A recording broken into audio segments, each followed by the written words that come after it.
This message is for Canadians and Mexicans from a Democrat in the United States of America. We are so sorry. We are so sorry that this is being inflicted upon you. Please do not hate us. There are 71 million of us that did not choose this and want nothing to do with this man, want nothing to do with invading your countries or making you a state.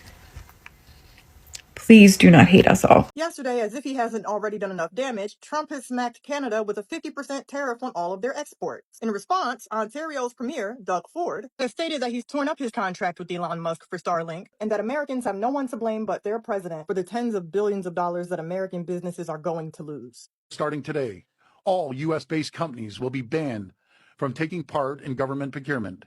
Every year, the province and its agencies spend about $30 billion on procurement, alongside our more than $200 billion plan to build infrastructure. U.S.-based businesses will now lose out on tens of billions of dollars in revenues. They only have President Trump to blame. I'm also urging all 444 municipalities to do the same, and I'm thrilled to see some are already stepping up. For example, Mayor Patrick Brown in the city of Brampton and many other cities. As part of this government-wide procurement ban, we're going one step further. We're ripping up Ontario's contract with Starlink. It's done. It's gone. We won't award contracts to people who enable and encourage economic attacks on our province and our country. Alongside federal tariffs and the measures my fellow premiers are bringing forward, this Team Canada's opening response. Now, the important thing that a lot of Americans don't know is we get a portion of our electricity from Canada. Did you know that Canada produces electricity for 20 states? Doesn't feel like a good plan. America is already fighting for a basic household's worth of electricity, the minimum amount against data centers, and now you're cutting off our supply of electricity from an outside source. So now you're further limiting our electronic resources. What cities do you think are going to be the first ones that they're going to cut the electricity off with because they just couldn't afford it and it didn't have the extra electricity to go around? And how long do you think it's going to take the U.S. to get cities up and running again once Canada turns that power off? And that's if they choose to do so, which I don't see why they wouldn't. You think America has backup generators, backup electricity enough to power over 20 states at the same time if all the power goes out? This is the same country that thinks we're consuming too much water and need to leave some behind for the data centers. If you haven't switched to solar panels yet, I think this might be a good time to start. I'm certainly going to try. Dear citizens of Canada, most everybody in the United States is with you. If you don't want to buy our products, don't do it. Buy Canadian only. We'll be fine. Trust me, we'll be fine. We don't agree with Supreme Leader Trump. We don't agree with what he's doing.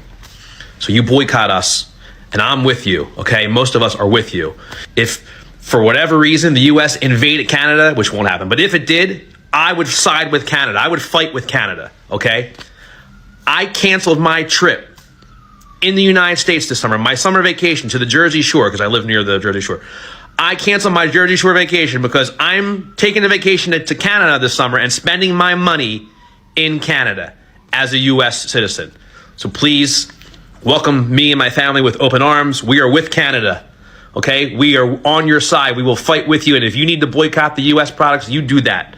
Do that. Show Trump he's wrong.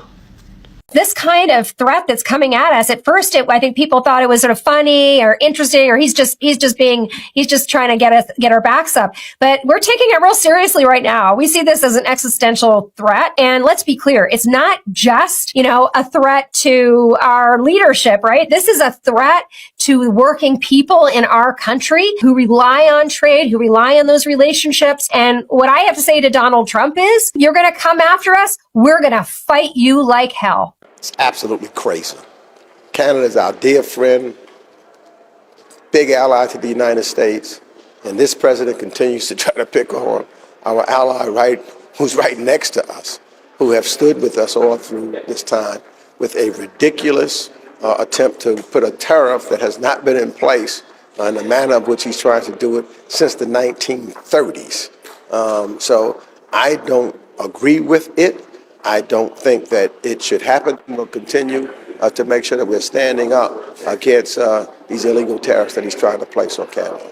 I just hope our friends in Canada understand that this is not the American people that are trying to do this nonsensical tariff but we're going to stand with them and our ally and fight the president. Donald Trump just said something that literally nobody was expecting. You see, Trump just teased a U.S. Canada border wall. And that sounds a lot like the wall there is between the United States and Mexico. You see, this was the AI generated image that Donald Trump posted to Truth Social. And this looks a lot like a wall that's meant to stop people. However, the intentions behind this wall is to stop wildfire smokes from crossing from Canada into the United States. Because again, nearly 860 active wildfires were burning in Canada as of July 16th, with 113 of them considered out of control. So the truth is, we could be looking at one massive wall separating Canada and the United States. With what's going on with the thing with your leader, it has nothing to do with the American people. We do not hate the American people. I had a friend of mine on Facebook who had posted that she was worried about, how we're feeling, and she's like, we had nothing to do with it. We're not upset with American people. I love Americans. I think they're fantastic. Is it wrong for me to say I think it's very Canadian that you want to make sure that our feelings are okay? Well, yeah, it's one guy doesn't make the whole, or one bad apple doesn't make the whole bunch useless. Or you don't throw the whole thing away. That the fight is between politicians, not people. Yeah, and the people are going to feel it. And our countries have worked so well together. Why stop now? And this is the best company I've ever worked for. I really like it here. I don't want to see this place closed. It's nice, Freddie, you're nice. Oh, thank you very much. I just have to say, on behalf of millions of us sane Americans, we are so sorry to the whole world about what's going on, especially to Canada. I live in California, and there is a huge push to secede from the rest of the United States. California is done. We would love to be part of Canada. We don't want Canada to be here. You don't want to be here, but we would love to be Canadian at this point. We're just so sorry. We don't know what's going on. Nobody's doing anything. Nobody is stopping him. The effing Supreme Court, they gave him immunity. Remember, everybody should be calling the Supreme Court justices and saying, how dare you? This is your fault. You gave him immunity. And I call my reps. Everybody's calling their reps. We have Indivisible. We're protesting, but the news isn't showing it. We're just sorry. Canada, you stay strong. We're sorry. The guy who runs British Columbia said something interesting today, where he said that if you're fighting with Canada, you probably don't have many friends. He's referring to the fact that Donald Trump has picked a fight with Canada again, has started a trade war once again, and that if you are in a conflict with Canada, which, look, Canada's not a saint, but on the world stage, it's really not hard to get along with Canada. So if you are not getting along with Canada, chances are you're hardly getting along with anyone else. And that would seem totally true. America has never been more isolated, more friendless, and more lonely than it is now under Donald Trump. Some perspective for Americans who are going after Canada again. Look, Canada was disrespected by an ally, and they simply responded. It's well within their right to push back, all right? And just because they don't want to sell U.S. products anymore, doesn't mean you can get cranky about it. This is how Donald Trump treats our friends, allies, and people who help the United States. Just 4 days ago, we learned that a Canadian man was identified as a helicopter pilot who was killed while fighting a wildfire in Colorado. He's Canadian, and he died for the United States of America fighting these fires. But today, Donald Trump threatened to raise tariffs on Canada over the wildfires that they are having and currently suffering from. So Donald Trump is perfectly happy to accept help from Canada in our time of need, but when it's time for us to step up for them and help them out, Donald Trump threatens to make their lives harder. It really is gross. Shout out to everybody in Canada, especially those suffering from these devastating fires right now. I guarantee you that when Donald Trump is out of office and a Democrat is in there, we will be good friends again and good allies again. This is horrific. Trump put 50% tariffs on Canadian goods because Canadians stopped buying American products. Because last year, Trump put tariffs on Canadian goods for no reason. So almost every province in Canada pulled American alcohol off store shelves, and Canadians stopped buying American cars. In fact, Canadian imports of American alcohol fell 81%. American car sales fell 22%. Now, that's $5.6 billion American car manufacturers lost. So now Trump points to those exact numbers as proof that Canada discriminates against American products. That claim is the official reason for the new tariffs. 50% on Canadian goods, wine, dairy, cement, furniture, even hockey sticks and wigs. They take effect on August 19th. So here's the trail. Trump put a tariff on Canada for no reason, which caused Canadians to buy less from America, of course, which Trump now calls discrimination, which Trump is using to justify more tariffs on Canada. And these tariffs violate the USMCA. That's the trade deal Trump himself negotiated and signed and is now breaking. And what's the end result of all of this Trump nonsense? Well, first, Canada will trade with other countries. That's what they did in the first round of tariffs.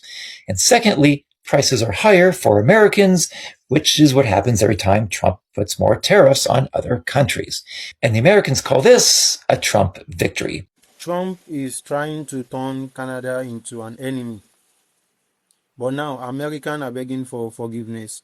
And I think it is good as American is supporting Canada now. It's very good. One of the most surprising political stories today is not about election or campaign rallies. It is about American closest neighbors, which is Canada. What is even more surprising is that many Americans are now openly saying that they appreciate Canada more than ever before. Because some are even apologizing to Canadians online, saying politics should never be a damage of friendship that has been existed for generations. So let me ask you this question. Do you think Canada has always been America's best friend? Or do you believe the relationship has changed? So let us know that in the comment section below before I continue my analysis. The Supreme Court's already ruled that tariffs are illegal, but that doesn't matter to Trump because he just enacted another 50% tariff on a lot of Canadian goods. Why? Because he's mad about wildfire smoke. But he doesn't actually care about you or me. He just wants money. Because if he cared about us, he wouldn't have paid billions of dollars to cancel green energy contracts so his oil buddies could get more money. To my American followers, in Canada, we are talking a lot about how it turns out Trump is very serious about his desire to annex Canada. And I know that Americans aren't really hearing much about this because it is not something that Americans are taking seriously. But Canadians are. And Canadians feel like Americans don't care. They feel very upset. They're very hurt, of course, because we're close allies, we're neighbors. And when the government says these things and they don't see Americans speaking against it, it hurts them. Now I know Americans, y'all got a lot going on. Canada is able to kind of focus on this annexing threat as a huge crisis for them because it is, but you've got 1,000 different crises going on. That being said, these are your neighbors, your allies, and a lot of you are looking to them for a way to get out.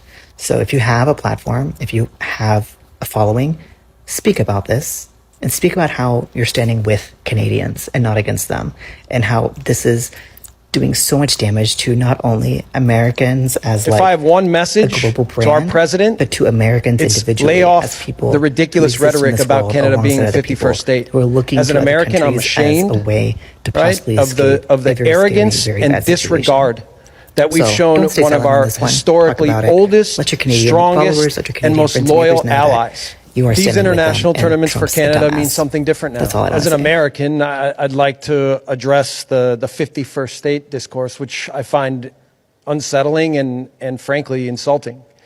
Canada is a strong, independent nation that's deep-rooted in decency, really. And it's a place that values high ethics and respect, unlike the polarized, disrespectful, and often now hate-fueled climate that's in the U.S. Once again, Donald Trump is attacking our nice neighbors to the north. Yesterday, Donald Trump announced 50% tariffs on a variety of new items coming into the U.S. from Canada, and they're set to go into effect in 30 days. Trump says it's in response to Canada's discriminatory practices related to dairy, automobiles, and alcohol. Of course, in doing this, he exempts certain items that are important to the U.S. economy, including energy, rare minerals, and fish. Of course, here's your tariff lesson once again. These are taxes paid on goods coming into the United States. As we've learned time and time again, these tariffs are passed along to consumers through higher prices. They're rarely absorbed by the companies themselves. Advocates say this will certainly raise prices for consumers and businesses while raising tension between North America's two largest trade partners. Canadian officials have already indicated they plan to respond with reciprocal tariffs as a result of Donald Trump's. Well, the world is becoming more dangerous by the hour. Get up this morning and oil is back well over $90 a barrel again. Things are still escalating in Iran even faster. And yet Washington, D.C. has somehow decided that now's the perfect time, apparently, to start a trade war with one of our closest allies. In the last 2 days, Iran has struck 4 tankers in the Strait of Hormuz. Just the latest sign that the conflict is accelerating fast instead of slowing down. The United States has now carried out 10 consecutive rounds of strikes. Iran has declared it a full-scale war, and shipping through the strait has pretty much been crippled yet again. Traffic through the world's most important energy choke point has fallen down to, from an oil perspective, about 1 million barrels a day. Maybe 1.5.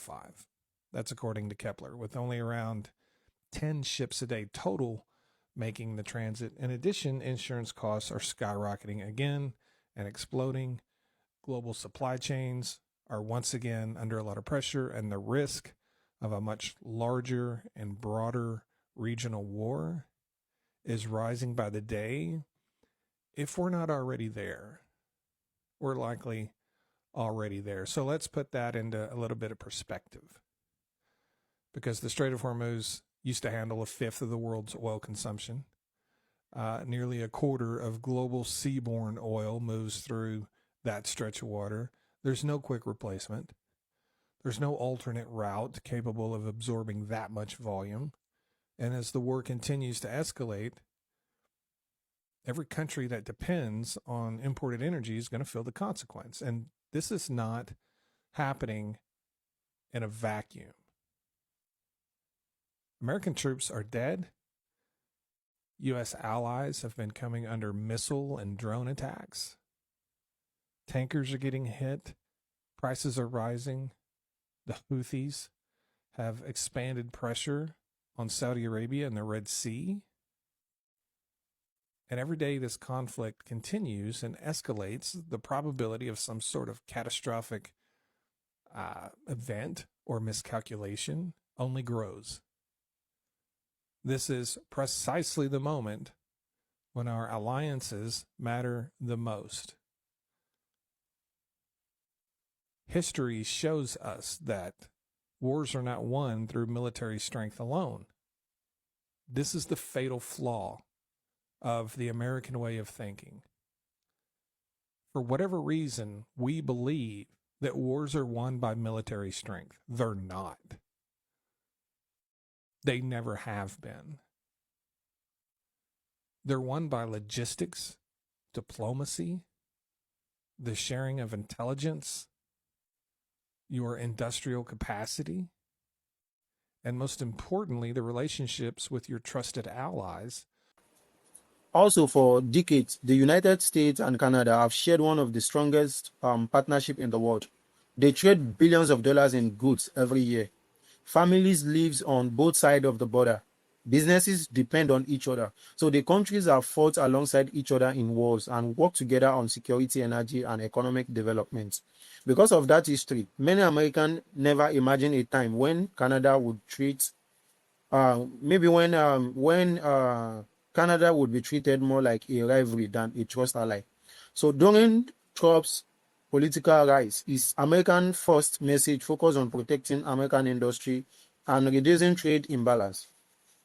So that approach leads to disagreements with several countries, including Canada tariff, where tariffs were introduced on certain Canadian products, and political speeches sometimes describe trade relationship as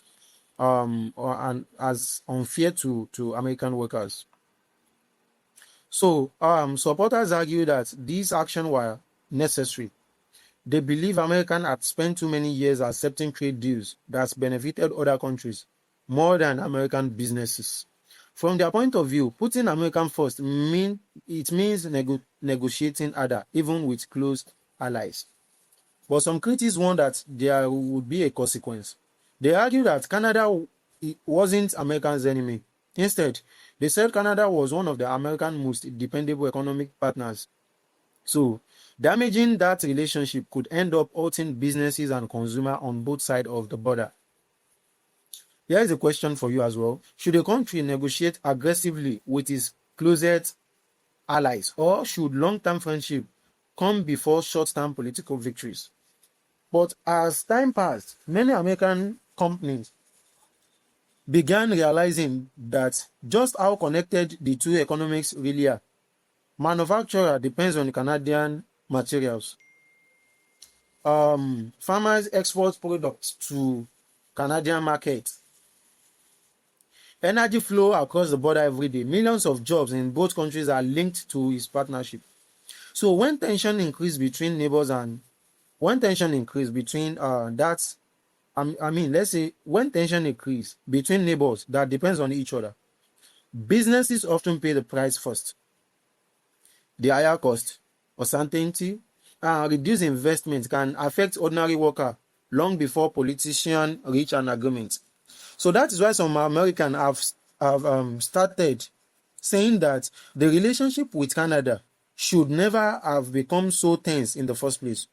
So on social media, many have expressed administration for Canadians and emphasized that political disagreements could not divide the relationship between the two nations, whose people share so much history. Of course, not everyone agrees.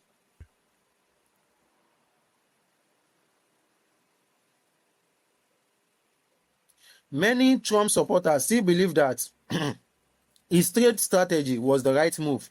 They argue that though negotiation forced trading partners to take American concern more seriously, they believe strong leadership sometimes require difficult conversation even with allies. So when two close partners stop trusting each other, rebuilding that trust may take time.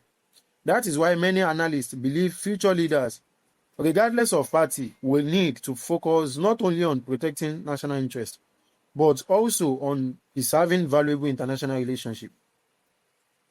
The solution may not be choosing between America and Canada. Instead, it may be finding policy that allow both countries to grow together. Fair trade, open communication, secure borders, and mutual respect don't have to compete with one another. So they can exist at the same time. So political leader will always disagree. Trade negotiation will always be difficult. But ordinary Americans and Canadians often want the same thing. They want stable jobs, affordable living, safe communities, and strong futures for their family. So do you believe America and Canada should put political arguments behind them and rebuild an even stronger partnership? Or do you think tougher policy should continue, even if the relationship suffer? So share your thoughts in the comment section below. I want to hear what you think. Thanks for watching, guys.